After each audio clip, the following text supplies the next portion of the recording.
Hey, my name is Bob Spillman and welcome to my garage. Today I'm here to talk about one of my favorite things in the whole world, hot rodding.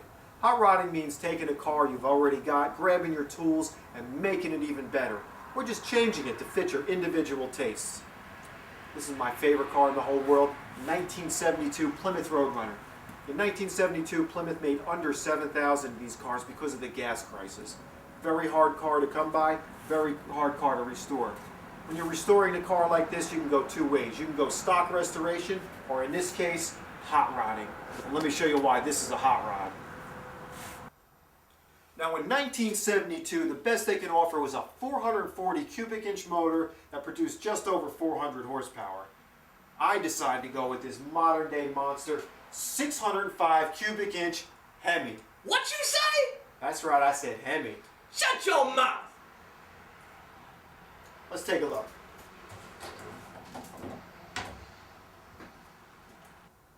Now here's the heart of this hot rod. Now you hear the word Hemi being thrown around a lot these days. Hemi is short for hemispherical, which is the shape of the combustion chamber where your air and fuel mix. Now in every other motor out there, it's shaped like a wedge. But in a Hemi, picture a tennis ball cut in half with a spark plug right down the center. Now this configuration produces more horsepower than any other design out there, and that's why it's called a Hemi. Here's a little tip for you. If you ever want to identify a Hemi fast, just look for the spark plug wires. They'll be located right in the center of the valve covers.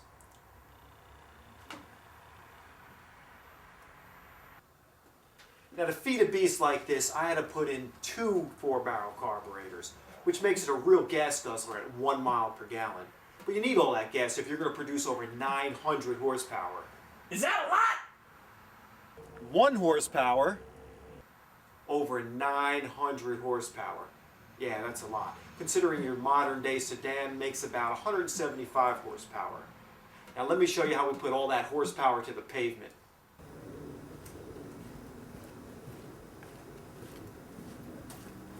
Now what good is all that horsepower if you don't have the proper traction?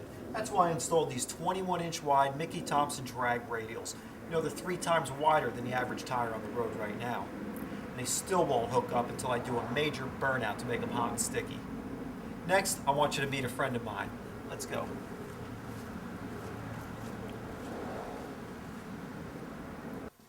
Now here's my good friend and fellow hot rodding expert, Dave Fisher. I recently took Dave for a ride in this car. I want to get his opinion on what it feels like to be in a car with this much horsepower. Dave? It's fast! Yeah, it is fast. But tell me what it felt like to be in the passenger seat of a car like this. Really fast! Could you elaborate just a little bit more? Tell me what it felt like what you really felt like. Really, really fast! Thanks, Dave. Enough talk. Let's go have some fun.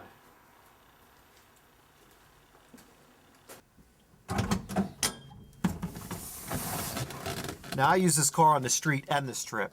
I got all the comforts of a street car and all the equipment to hit the local drag strip. First I have my racing shifter, and I have a tachometer to tell me the engine RPM.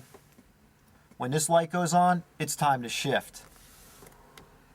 I've got line locks to heat up those big tires, and I've got a trans brake for those hard launches at the drag strip.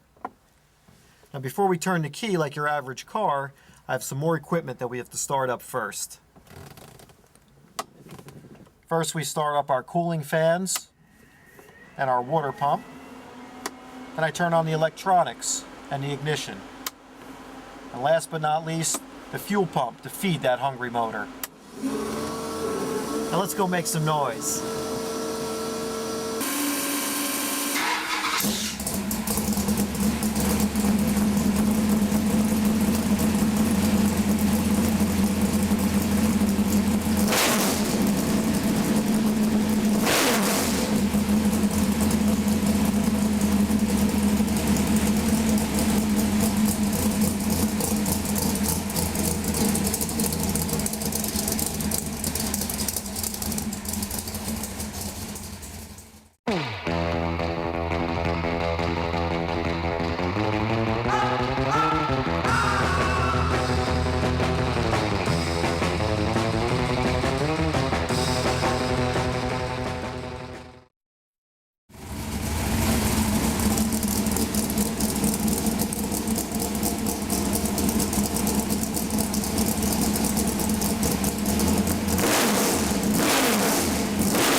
and every time I take this car out, I fall in love with it all over again. This car didn't always look this way. I restored it from the ground up. It took 3 years and pretty much every last penny I've got. But you don't have to invest that kind of time and money if you don't want to. There's lots of abandoned projects out there. My advice to you would be to check out your local drag strip, swap meets, or your best bet, the internet. There's so many good deals out there that can put you on the fast track of making your dream car come true.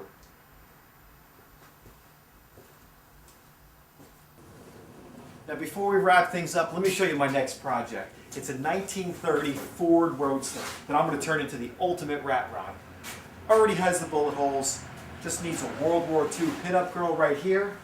And where used to sit a little 4-cylinder motor, I'm going to stuff this 1950 331 Chrysler Hemi. And then I'm going to, you know what? Let's save that for another show.